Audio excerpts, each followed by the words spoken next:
ఈ వీడియోలో నేను రిటర్న్, ఎక్స్పెక్టెడ్ రిటర్న్, అలాగే రిస్క్ క్యాలిక్యులేషన్ అనేది చెప్దాం అనుకుంటున్నాను అండి. అంటే జనరల్ గా మనకి security analysis and portfolio management, అలాగే మనకి ఫినాన్షియల్ మేనేజ్మెంట్ లో కూడా calculation of return, expected return and as well as మనకి రిస్క్ ఇస్తూ ఉంటారు. సో అది జనరల్ గా ఎలా క్యాలిక్యులేట్ చేయాలనేది ఇక్కడ ఒకసారి చూద్దాము. సో ఇప్పుడు సపోజ్ మనకి రిటర్న్ అంటూ ఉంటారు. What you mean by this return అంటే, సపోజ్ మనకి మీరు ఒక 100 రూపీస్ ఎవరికైనా ఇచ్చారండి. సో 100 రూపీస్ మనం జనరల్ గా ఏమేమి ఊరికే ఇవ్వరు, ఎవరైనా కానీ ఇన్ రిటర్న్ అనేది ఎంతో కొంత ఎక్స్పెక్ట్ చేస్తారు. సో మేబీ దాని మీద ఒక 5% ఆర్ సమ్ 10% అనేది ఎవరైనా ఎక్స్పెక్ట్ చేస్తారు. సో ఇన్ రిటర్న్ కి అంటే మీరు ఆ 100 తో పాటు అడిషనల్ గా మీరు ఏదైతే ఎక్స్పెక్ట్ చేస్తున్నారో అది ఏమవుతుంది, దాని మీద వచ్చే సమ్ ఎడిషనల్ అనమాట, ఎడిషనల్ రిటర్న్ అవుతుంది. దాన్ని నథింగ్ బట్ మనం ఇక్కడ జనరల్ గా బట్ సో అంటే బేస్డ్ ఆన్ మనకి సోర్సెస్ ఆఫ్ ఫండ్స్ బేస్ చేసుకొని ఇది ఒక్కలాగా చేంజ్ అవుతూ ఉంటుంది అనమాట. లైక్ ఇప్పుడు మనకి మీరు ఎవరికైనా అప్పిచ్చారనుకోండి, దాని మీద అంటే నథింగ్ బట్ డెట్ అనమాట. సో ఆ డెట్ కి అయితే కనుక మనం జనరల్ గా ఏమంటాం, ఇంట్రెస్ట్ అని అంటాము. అలాగే మీరు ఎక్కడైనా ఇన్వెస్ట్మెంట్ పెట్టారనుకోండి, సో ఇన్వెస్ట్మెంట్స్ కి మనం రిటర్న్ అని మాట్లాడుతూ ఉంటాం అనమాట. అలాగే ఇప్పుడు ఇక్కడ ఏంటి అంటే రిటర్న్ అనేది అసలు ఎలా చేస్తారు అనేది చూద్దాం. ఓకే, సో సపోజ్ ఇక్కడ చూస్తే కనుక మీకు return equal to forecasted dividend plus forecasted end of the period stock price minus initial investment by initial investment. Okay, so ఇదే ఫార్ములా సేమ్ మనకి ఏంటంటే అప్పుడప్పుడు కొంచెం చేంజ్ అవుతుందండి. So forecasted dividend plus forecasted end of the price stock by initial investment వేసేసేసి direct గా ఏంటి అంటే చూడండి -1 ఇట్లా కూడా వేసుకోవచ్చు. నథింగ్ బట్ చిన్న ఎల్సిఎం చేసేస్తే అయిపోతుంది అనమాట. సో ఎలా అయినా కానీ మనకి యూజ్ చేసుకోవచ్చు. అండ్ దీన్నే ఇంకొక వేలో కూడా మనకి ఎలా ఇస్తూ ఉంటారు అంటే, మీరు స్టాక్స్ అవి కనుక చూస్తుంటే కనుక ఆ స్టాక్స్ లో కూడా మనకి ప్రీవియస్ డేది అలాగే యాజ్ వెల్ యాజ్ ఈ రోజు ఉన్న రిటర్న్, ఈ రెండు కూడా క్యాలిక్యులేట్ చేసుకుంటే, ఐ మీన్ డే క్లోజింగ్ ఒకటి అని దాని ప్రీవియస్ డే రెండు కూడా యూజ్ చేసుకుని మనకి రిటర్న్ అనేది క్యాలిక్యులేట్ చేస్తూ ఉంటారు. సో ఇక్కడ వచ్చేసరికి అంటే సపోజ్ మనం ఒక 100 రూపీస్ సమ్ ఏ అనే ఒక పర్సన్ ఇన్వెస్ట్ చేశారు. Okay, so he's expecting some dividend like some ఒక 50 పైస్ అనుకోండి. ఓకే, సమ్ 50 పైస్ ఎక్స్పెక్ట్ చేస్తున్నారు డివిడెండ్ గా ఎండ్ ఆఫ్ ద ఇయర్ లో. అండ్ యాజ్ వెల్ as తను ఏమనుకుంటున్నారు అంటే నెక్స్ట్ ఇయర్ లో అదే స్టాక్ ని ఏదైతే ఉందో దాని ఆ 100 రూపీస్ దాన్ని ఒక సమ్ 120 రూపీస్ కి మనకి సెల్ ఆఫ్ అవుతుంది అని అనుకుందాం. ఓకే, సో ఈ 120 రూపీస్ కి మనకి సెల్ ఆఫ్ అవుతుంది అని ఎక్స్పెక్ట్ చేస్తున్నారు. అంటే end of the next year లో తను మనకి ఎండ్ ఆఫ్ ద పీరియడ్ కి అంత ఉంటుందని చెప్పేసి ఎక్స్పెక్ట్ చేస్తున్నారు. సో ఇక్కడ ఏది కూడా మనకి ఎగ్జాక్ట్ గా ఇంత ఉంది అని చెప్పి ఏం లేదండి. సో ఏంటంటే ఎక్స్పెక్ట్ చేస్తాం అంతే, మనకి రిటర్న్ ఎంత వస్తుంది, 20% ఇంక్రీజ్ అవుతుంది, 10% ఇంక్రీజ్ అవుతుంది అనేది మనం ఎక్స్పెక్ట్ చేస్తాం. కానీ ఎంత వస్తుంది అని చెప్పేసి సమ్ సర్టైన్ వాల్యూ అనేది ఏమి ఇవ్వము. ఎందుకంటే మనకి ఎప్పుడైనా సరే ఈ రిటర్న్స్ అనేవి ఫిక్స్డ్ గా ఉన్నాయి అంటే కనుక వాటికి కొన్ని అంటే లైక్ సర్టినిటీ ఉండేవి వేరుగా ఉంటాయి, అన్సర్టైన్ గా ఉండేవి వేరుగా ఉంటాయి. ఇక్కడ సర్టైన్ అండ్ అన్సర్టైన్ అని ఎందుకంటామంటే, సపోజ్ మీరు బ్యాంక్ లోకే చూసుకుంటే కనుక మీరు సమ్ సేవింగ్స్ లో మీరు ఇన్వెస్ట్మెంట్ డిపాజిట్ చేసుకున్నారనుకోండి, లైక్ అటు సైడ్ వెళ్ళారనుకోండి ఇన్వెస్ట్మెంట్ పర్పస్ కి. సో అంటే సేవింగ్స్ డిపాజిట్ లో ఇచ్చినప్పుడు మీకు స్పెసిఫిక్ గా సర్టెన్ పర్సెంటేజ్ అనేది మెన్షన్ చేస్తారు. సమ్ 4%, 3.5%, 5% ఇలా ఒకటి మెన్షన్ చేస్తారు. సో అక్కడ ఏంటంటే మనకి ఒక పర్సెంటేజ్ అనేది సర్టినిటీ ఉంటుంది అనమాట. అదే మనం ఇన్వెస్ట్మెంట్స్ కానీ, రియల్ ఎస్టేట్ కానీ, గోల్డ్ కానీ, సమ్ స్టాక్స్ ఇట్లా వెళ్ళినప్పుడు మనకు అక్కడ సర్టినిటీ అనేది ఉండదు అనమాట. సో అంటే సర్టినిటీ అనేది ఉండదు అనే వర్డ్ లోనే మనకి అన్సర్టినిటీ. సో మనం అంటే అది కరెక్ట్ గా ఎగ్జాక్ట్ గా ఇంతే ఉంటుందని చెప్పేసి మనం చెప్పలేమన్నమాట. ఆ అన్సర్టినిటీనే ఈ జనరల్ గా ఈ ఇక్కడ అనేది మనకి ఉంటుంది అనమాట. అంటే ఎగ్జాక్ట్ గా తెలిస్తే కనుక మనం అది మెన్షన్ చేస్తాము, లేదు అంటే కనుక ఎక్స్పెక్ట్ చేస్తున్నారని కూడా అనొచ్చు అనమాట. సో ఎక్స్పెక్ట్ చేస్తున్నప్పుడు ఎంత ఎక్స్పెక్ట్ చేస్తున్నారు అనేది కూడా ఇది కూడా ఉంటుంది. సో నెక్స్ట్ లెవెల్ అది కూడా చెప్తాను. ఇక్కడ వచ్చేసరికి ఇప్పుడు చూడండి మనకి సమ్ లైక్ 5 రూపీస్ తీసుకున్నాం. 100 రూపీస్ కి డివిడెండ్ 5 రూపీస్ ప్లస్ 120 రూపీస్ ఏమో నెక్స్ట్ ఇయర్ కి సెల్ ఆఫ్ అయిపోతే కనుక దెన్ అప్పుడు మనకి ఓవరాల్ గా వాల్యూ ఎంత అవుతుందండి, ఇది ఒక 5 రూపీస్ ఫోర్కాస్టెడ్ డివిడెండ్ కదా. And next 120 rupees which is nothing but తను అంటే నెక్స్ట్ ఇయర్ లో తను రీసేల్ చేద్దాం అనుకున్నప్పుడు మేబీ ఎంత ఉంటుంది, 100 రూపీస్ ఎంత అవుతుంది అని చెప్పి ఎక్స్పెక్ట్ చేస్తున్నారు. మైనస్ తను ఇనిషియల్ గా ఎంత ఇన్వెస్ట్ చేశారండి 100 rupees, which is nothing but 100. So overall గా ఎంత వస్తుంది మనకి 125 minus 100 which is nothing but 25/100. So nothing but మనకి 25% అనేది ఇక్కడ రిటర్న్ అనేది ఉంది. Okay, so it may be some 110 అవ్వచ్చు, ఎంతైనా అవ్వచ్చు అనమాట. అంటే ఎగ్జాక్ట్ గా తను ఎక్స్పెక్ట్ చేసింది కూడా నిజంగా అలాగే వస్తే కనుక రియల్లీ లక్, లేదు అంటే కనుక ఒక్కోసారి మనకి డిక్రీజ్ అయ్యే ఛాన్సెస్ కూడా ఉంటుంది. అంటే నెగిటివ్ లో కూడా మనకి రిటర్న్స్ తను ఎక్స్పెక్ట్ చేశారు 120 కి సెల్ ఆఫ్ అవుతుందని ఎక్స్పెక్ట్ చేశారు, but suddenly it is the share price is decrease to some 80 rupees కి పడిపోయిందండి. అప్పుడు ఆటోమేటిక్ ఏమవుతుంది మనకి రిటర్న్ అనేది మనకి మైనస్ లో వెళ్ళిపోతుంది. So around it would be మనకి -15 వస్తుంది అనమాట. ఓకే, సో నథింగ్ బట్ మనకి ఏమవుతుందంటే -15% విచ్ ఇస్ నథింగ్ బట్ మనకి ఆ రిటర్న్ అనేది -15%. అంటే తను పెట్టిన ఇన్వెస్ట్మెంట్ రాకపోగా దాని మీద ఆల్రెడీ పెట్టిన దాని మీద ఇంకో 15 రూపీస్ పడిపోయి ఓవరాల్ గా ఇప్పుడు ప్రెసెంట్ అది 85 రూపీస్ ఉందన్నమాట. ఓకే, సో ఇలా మనం రిటర్న్ అనేది క్యాలిక్యులేట్ చేసుకుంటూ ఉన్నాము. అండ్ ఇప్పుడు మీకు ఇందాక చెప్పాను నేను సెర్టనిటీ అన్సర్టనిటీ అని అన్నాను. ఓకే, అంటే ఈ 120 రూపీస్ ఈ 20% అనేది తను ఏమన్నారు ఎక్స్పెక్ట్ చేస్తున్నారు, ఈస్ ఎక్స్పెక్టింగ్ జస్ట్ అంతే కదా. సో ఆ ఎక్స్పెక్టెడ్ వాల్యూ అనే దానికి సమ్ ప్రోబబుల్ ఛాన్సెస్ అనేవి ఉంటాయండి జనరల్ గా. అంటే ఎంత వరకు కరెక్ట్ గా వస్తుంది ఆ వాల్యూ రావడానికి ఎంత ఛాన్సెస్ ఉన్నాయి అని కూడా మనం జనరల్ గా చెప్తూ ఉంటాం. లైక్ సపోజ్ ఇప్పుడు ఒక ఎగ్జామ్ రాశారు మీరే, ఒక ఎగ్జామ్ ఏదైనా రాసినప్పుడు నాకు 80 మార్క్స్ వస్తాయి అని చెప్పారు. ఓకే, సో 80 మార్క్స్ రావడానికి ఎంత ఛాన్సెస్ ఉన్నాయి, 50% ఛాన్స్ ఉందా, 70% ఛాన్స్ ఉందా. సో మీరు ఎగ్జాక్ట్ గా మీరు చాలా కాన్ఫిడెంట్ గా చెప్తున్నారు, definitely you are get 80 marks. Okay, so ఈ 80 మార్క్స్ రావడానికి మేబీ అక్కడ 100% ఛాన్స్ ఉండొచ్చు. ఒకవేళ 100% ఛాన్స్ ఉంది అంటే కనుక టోటల్ ప్రాబిలిటీ ఈజ్ 1 అనమాట. అంటే ఇక్కడ no other option, definitely you are confident you are get 80 marks. Okay, లేదు 80 మార్క్స్ వస్తాయి, 50% ఛాన్సెస్ ఉన్నాయి, 50-50 ఛాన్సెస్ 80 మార్క్స్ రావడానికి అని చెప్పారు. సో 50% ఛాన్స్ ఉంది అంటే మీకు డౌట్ ఉంది, 50% డౌట్ ఉంది. 80 మార్క్స్ లో కూడా ఎంత పర్సెంటేజ్ డౌట్ ఉంది, 50% వస్తుందని చెప్తున్నారు. And remaining 50% doubted. So which is nothing but మనకి 80 marks into probability 50% which is nothing but మనకి ప్రాబబిలిటీ వచ్చేసరికి 0.5. అప్పుడు మీకు ఎన్ని రావడానికి మాక్సిమం ఉండొచ్చు, ఎక్స్పెక్టెడ్ మార్క్స్ ఎంత అండి 40 మార్క్స్ అనమాట. Suppose if it is some 70% మీరు కాన్ఫిడెంట్ గా ఉంటే కనుక then it would be 0.7. Okay, so ఈ 0.7 అనేది మనకి ఎంత అవుతుంది అప్పుడు ఆటోమేటిక్ గా 80 marks into 0.7 which is nothing but మనకి ఇక్కడ 56 మార్క్స్ వస్తాయి అనమాట. ఓకే, సో అంటే ఇక్కడ ఏమవుతుందంటే మనకి ఈ ఎక్స్పెక్టెడ్ మార్క్స్ అనమాట. ఇవి ఎప్పుడైతే మీరు ఎక్స్పెక్ట్ చేస్తున్న మార్క్స్ కి again you are giving some expect and like probable chances అనమాట. అంటే ఎంతవరకు అది జరుగుతుంది ఆ పాసిబిలిటీస్ అనమాట మీరు ఇక్కడ ఇస్తున్నది. ఓకే, 100% మనం ఇచ్చామంటే కనుక ఎగ్జాక్ట్లీ 80% వస్తుంది, మీన్ 80 మార్క్స్ వస్తాయి. అలా కాకుండా అక్కడ కూడా మనకి డౌట్ అనేది ఉంది అంటే కనుక సో ఆ ప్రాబబిలిటీలో మనకి ఎంతో కొంత మళ్ళీ అక్కడ డౌన్ అవడానికి ఛాన్సెస్ ఉన్నాయి. కాబట్టి సో అప్పుడు ఆటోమేటిక్ దాన్ని బేస్ చేసుకొని మనం ఎక్స్పెక్టెడ్ మార్క్స్ అనేది ఇక్కడ ఏదైతే క్యాలిక్యులేట్ చేసుకున్నామో రిటర్న్స్ లో కూడా ఇప్పుడు అంది.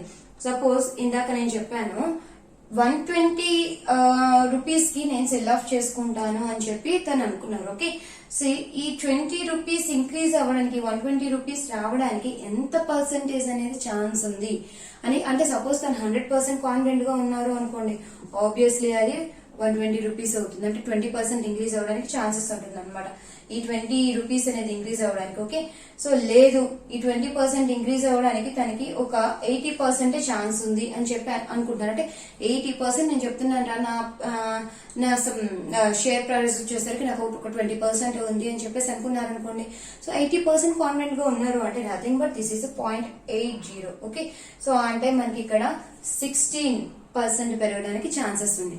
ఇఫ్ ఇట్ ఈస్ 50% ఛాన్స్ చెప్తున్నారు అంటే కనుక 10% పెరగడానికి ఛాన్సెస్ ఉంటాయి అనమాట. సో ఎప్పుడైతే మనం ఈ పాసిబుల్ అవుట్కమ్ అంటే ప్రాబబిలిటీతో పాసిబుల్ దాంతో మనం మల్టిప్లై చేసుకున్నాము ఆటోమేటిక్ గా పాసిబుల్ వాల్యూ అనమాట.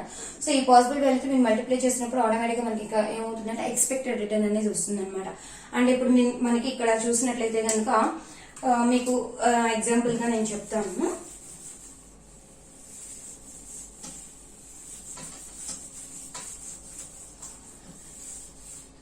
సో ఇక్కడ చూడండి some A and B 2 stocks ఉన్నాయి.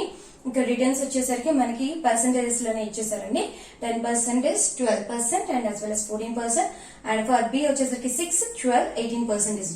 అండ్ ప్రాబిలిటీ వచ్చేసరికి మనకి 0.25, 0.5, 0.25. సో రెండింటికి కలిపి సేమ్ తీసేసుకున్నాం. లేదు అంటే కనుక అప్పుడప్పుడు మనకి దానికి సెపరేట్ గా దీనికి సెపరేట్ గా కూడా ఉండొచ్చు. ఓకే, సో ఇక్కడ 0.25 ఇందాక నేను అన్నాను కదా 25%, 50% అని, నథింగ్ బట్ ఈ 0.25. ఎందుకంటే overall total probability should be 1 అండి. ఎప్పుడైనా మీరు ఒకదానికి ఎక్స్పెక్ట్ చేస్తున్నారు అంటే కనుక టోటల్ ప్రాబిలిటీ 1 ఉంటుంది. ఇందాక మీకు చెప్పాను మార్క్స్ రావడానికి నాకు 80% మార్క్స్ రావడానికి ఛాన్స్ 80% ఛాన్స్ అన్నాను అనుకోండి, అంటే 20% రాదు అనే ఛాన్స్ ఉంది కదా. So which is nothing but 0.2 అంటే 80% రాకపోవడానికి ఛాన్స్ ఉంది అక్కడ. అలాగే రావడానికి ఎంత ఛాన్స్ 80% ఛాన్స్ ఉంది అన్నాను అనుకోండి. సో 0.8 ఇస్ ద మనకి రావడానికి అంటే సక్సెస్ అవ్వడానికి ఛాన్సెస్ ఉంది. అలాగే ఫెయిల్యూర్ అవడానికి కూడా ఛాన్సెస్ ఉంటాయి. ఇప్పుడు ఇక్కడ వచ్చేసరికి మనకి ప్రతి దానికంటే ఇంత 10% రిటర్న్ రావడానికి ఎంత ఛాన్స్ ఉంది, 12% రిటర్న్ రావడానికి ఎంత ఛాన్స్ ఉంది, 14% రిటర్న్ రావడానికి ఎంత ఛాన్స్ ఉంది, ఇలా ఇచ్చారనమాట. ఓకే, సో ఇక్కడ టోటల్ ప్రాబిలిటీ ఎప్పుడు కూడా మనకి 1 ఉందా లేదో ఒకసారి చెక్ చేసుకోండి. ఎప్పుడైనా ఏమన్నా జనరల్ గా మిస్టేక్ అనేది ఉండదు, ఏమైనా ప్రింటింగ్ మిస్టేక్స్ ఉంటే తప్ప. ఓకే, సో ఇక్కడ ప్రాబిలిటీ వచ్చేసరికి ఓవరాల్ టోటల్ ప్రాబిలిటీ ఈజ్ 1. నా ఇప్పుడు ఈ రెండింటికి కనుక మనం ఎక్స్పెక్టెడ్ రిటర్న్ అనేది మనం ఫైండ్ అవుట్ చేస్తే కనుక, ఫస్ట్ సపోజ్ ఇప్పుడు ఇక్కడ చూడండి expected return nothing but return into pi అంటే ప్రాబిలిటీ రెండు కలిపి మల్టిప్లై చేస్తే మనకి వచ్చేది ఎక్స్పెక్టెడ్ రిటర్న్ అవుతుంది. సో 10% రావడానికి నాకు ఎంత ఛాన్స్ ఉందని చెప్తున్నాను, 0.25 ఛాన్స్ ఉంది అని చెప్తున్నాం. ఓకే, సో ఇప్పుడు అంటే 10% మనకి రావడానికి 0.25 ఛాన్స్ ఉంది అని అంటున్నారు అంటే కనుక దానిలో 25% వస్తుంది అనమాట. అంటే ఎంత రావచ్చు మనకి సమ్ 2.5. ఓకే, అండ్ నెక్స్ట్ అలాగే 12% రావడానికి ఎంత ఛాన్స్ ఉంది అంటున్నారు, 50%, నథింగ్ బట్ 0.5. దానిలో హాఫ్ ఎంత అండి, జనరల్ గా వచ్చేసరికి 6. ఓకే, అండ్ నెక్స్ట్ వచ్చేసరికి మనకి 14% అనమాట. 14 into 0.25 అనమాట. అంటే around this would be 3.5. Okay, so అంటే ఇప్పుడు ఏ కి మనకి ఎక్స్పెక్టెడ్ వాల్యూస్ వచ్చేసరికి ఎక్స్పెక్టేషన్ ఆఫ్ ఏ వచ్చేసరికి మనకి 2.5, 3.5, దిస్ ఇస్ 6 అండ్ ఓవరాల్ గా దిస్ ఇస్ 12 అవుతుంది. Okay, so for A stock వచ్చేసరికి మనకి ఎక్స్పెక్టెడ్ రిటర్న్ వచ్చేసరికి విచ్ ఈస్ నథింగ్ బట్ ఈ ఎక్స్పెక్టెడ్ రిటర్న్ మళ్ళీ మనకి తర్వాత ఆర్ బార్ గా కూడా దీన్ని యూజ్ చేస్తాం, నథింగ్ బట్ మీన్ అని కూడా దీన్నే అంటారండి. సో ఈ ఎక్స్పెక్టెడ్ రిటర్న్ మనకి మీన్ కూడా అవుతుంది అనమాట. ఓకే, సో ఎప్పుడు కూడా మనకు ఆర్ అనే ఏమి ఉండదండి, రిటర్న్ అనే ఉండదు. సమ్ టైమ్స్ ఈ వాల్యూస్ ఎక్స్ఐ అని కూడా ఇస్తూ ఉంటారు. ఓకే, ఆర్ అని ఇచ్చారు, ఎక్స్ఐ అని ఇచ్చారు, ఆ ఫార్ములా నాకు టాలీ అవ్వలేదు అనుకోవద్దు. ఒక్కొక్క టెక్స్ట్ బుక్ లో ఒక్కొక్కలా మనకి ఉంటూ ఉంటుంది. ఓకే, అలాగే ఇక్కడ నెక్స్ట్ వచ్చేసరికి సేమ్ అలాగే ఇప్పుడు మనకి బి కి స్టాక్ చూస్తే కనుక ఎక్స్పెక్టెడ్ రిటర్న్స్ ఫర్ బి వచ్చేసి చూడండి 6% రిటర్న్ అనుకుంటున్నారు. దానికి ప్రాబిలిటీ ఎంత 25%. సో 6 మీద 25% విచ్ ఈస్ నథింగ్ బట్ మనకి 1.5. And next 12 50% which is nothing but 6. And next 18 25 which is nothing but 4.5. So totally 6. This is also మనకి 12 వచ్చిందండి. Expectation of R I which is nothing but అంటే B stock కి అని ఏ stock కి రెండింటికి కూడా almost equal గానే వచ్చింది. ఓకే, సో ఇక్కడ మనకి 12 ఇవి మెయిన్స్ అయితే వచ్చేసినాయి. ఇప్పుడు ఎక్స్పెక్టెడ్ రిటర్న్ అయ్యింది మనకి, అలాగే ఎక్స్పెక్టెడ్ రిటర్న్ కూడా అయ్యింది. అండ్ నెక్స్ట్ వచ్చేసరికి ఫైనల్లీ రిస్క్ అనమాట. సో రిస్క్ మెజర్ చేయడానికి జనరల్ గా యూజ్ చేసే టూల్ మనకి స్టాండర్డ్ డీవియేషన్ ఆర్ వేరియన్స్ అండి. వేరియన్స్ ఇస్ నథింగ్ బట్ మనకి ఏంటి అంటే స్టాండర్డ్ డీవియేషన్స్ స్క్వేర్ చేస్తే వచ్చేది వేరియన్స్ కదా. సో ఈ రెండిట్లో ఏదో ఒకటి మనకి యూజ్ చేస్తూ ఉంటారు జనరల్ గా. సో మనకి టోటల్ రిస్క్ లోనే ఇక్కడ 2 టైప్స్ లో ఉంటుంది. అంటే certainty and as well as uncertain, like systematic risk and unsystematic risk అనేవి రెండు ఉంటాయండి జనరల్ గా. సో ఇక్కడ నేను దాని గురించి అంత ఎక్కువ డీల్ చేయాలనుకోవట్లేదు. I will explain in other video, but కొంచెం చెప్తాను. టోటల్ రిస్క్ అనేది మనకి 2 టైప్స్ లో ఉంటుంది. ఓకే, సో అంటే అది సిస్టమాటిక్ రిస్క్ అనేది అండర్ మన కంట్రోల్లో ఎప్పుడు ఉండదు. వేరాస్ అన్సిస్టమాటిక్ రిస్క్ వచ్చేసరికి మనం కంట్రోల్ చేసుకోగలం అనమాట, విచ్ ఇస్ కంట్రోలబుల్ అనమాట. అంటే మన హ్యాండ్స్ లో ఉంటుంది. 2 టైప్స్ లో ఉంటుందండి, సిస్టమాటిక్ రిస్క్ అలాగే అన్సిస్టమాటిక్ రిస్క్ అని ఉంటుంది. ఓకే, సో సిస్టమాటిక్ రిస్క్ అనేది మాత్రం మనం కంట్రోల్ చేయలేము. ఈ సిస్టమాటిక్ రిస్క్ అనేది మనం క్యాలిక్యులేట్ చేయడానికి మళ్ళీ అదర్ ఫార్ములా ఉంటుంది, అది నేను వేరే వీడియోలో ఎక్స్ప్లెయిన్ చేస్తాను. ఓకే, అండ్ అన్సిస్టమాటిక్ రిస్క్ అను సిస్టమాటిక్ రిస్క్ రెండు కలిపితేనే మనకి టోటల్ రిస్క్ అనేది ఉంటుంది. సో నా the total risk which is included both the systematic and unsystematic risk అనమాట. బట్ ఇక్కడ మనకు అంత డిస్కషన్ లేదు. జస్ట్ ఈ సింపుల్ గా ఈ ప్రాబ్లమ్ కి ఎలా క్యాలిక్యులేట్ చేయాలో నేను చెప్తాను. ఓకే, సో ఇప్పుడు మీకు ఫార్ములా చూసుకున్నట్లయితే కనుక ఒకసారి చూడండి. Square root of summation RI minus expectation of RI whole square into PI. Okay, so అంటే ఇక్కడ ఏం లేదు, మనం ఆల్రెడీ ఫైండ్ అవుట్ చేసుకున్నాం కదా, ఎక్స్పెక్టేషన్ ఆఫ్ RI ఉంది కదా. ఆల్రెడీ ఉన్న ఈ రిజన్స్ లో నుంచి ఈ ఎక్స్పెక్టేషన్ ఆఫ్ RI మైనస్ చేస్తాం, అంటే విచ్ ఈస్ నథింగ్ బట్ మనం స్టాండర్డ్ డివియేషన్ ఫైండ్ అవుట్ చేయడానికి XI minus X bar use చేస్తాం కదా, XI minus X bar whole square. Okay, so ఇక్కడ ఏంటి అంటే XI మైనస్ X బార్ ఇందకి చెప్పాం, మనకి ఈ ఎక్స్పెక్టెడ్ రిటర్న్ మీన్ అవుతుంది అని కూడా నేను అన్నాను. ఓకే, సో అంటే ఇదే మీన్, అంటే instead of that mean you are using expectation of R. Okay, so ఇప్పుడు చూడండి, ఫర్ ఏ కి క్యాలిక్యులేట్ చేద్దాం. Okay, first of all A కి మనకి 10, 12, 14 అండ్ వాల్యూస్ ఫర్ నెక్స్ట్ వచ్చేసరికి మనకి ఎక్స్పెక్టేషన్ ఆఫ్ RI అనేది వాల్యూ ఉంది కదా. Now need to calculate RI minus expectation of RI.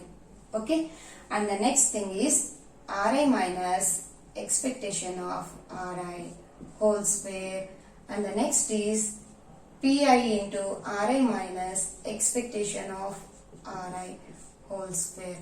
Okay, so ముందు వాల్యూస్ అని క్యాలిక్యులేట్ చేసుకొని మనం పక్కన పెట్టుకుంటే కనుక ఆటోమేటిక్ రిమైనింగ్ అని చేసుకోవచ్చు. సింపుల్ గా చూస్తే కనుక 10 expectation of RI is nothing but ఇక్కడ A కి ఏ స్ట్రోక్ ఎంత వచ్చింది, 12 వచ్చింది. So 10 minus 12 which is nothing but minus 2, and 12 minus 12 0, 14 minus 12 which is nothing but 2. So and ఇక్కడ వచ్చేసరికి మనకి next square 4, 0, 4 and probability values. So PI values ఉన్నాయి కదా, 0.25, 0.5, 0.25.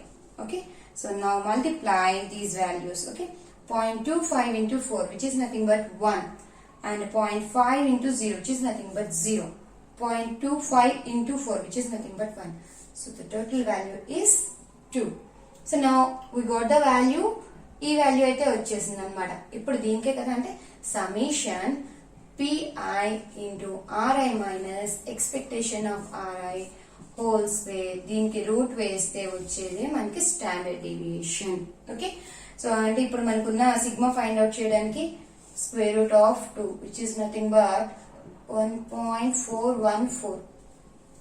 ఓకే, అలాగే సేమ్ యాజ్ మనం దీనికి B కి క్యాలిక్యులేట్ చేద్దాం. ఓకే, B స్ట్రోక్ కి చూడండి, ఇప్పుడు B కి రిటర్న్స్ ఏమేమి ఉన్నాయండి, 6, 12, 18 and the PI values goes to 0.25, 0.5, 0.25. Okay, and now RI minus expectation of RI which is nothing but 6 minus 12. Okay, ఇక్కడ కూడా 12 కదా వచ్చింది. So 6 minus 12 which is nothing but minus 6, 12 minus 12 which is nothing but 0, 18 minus 12 which is nothing but 6. Now it is going to RI minus expectation of RI whole square. So this is 36, 0, 36.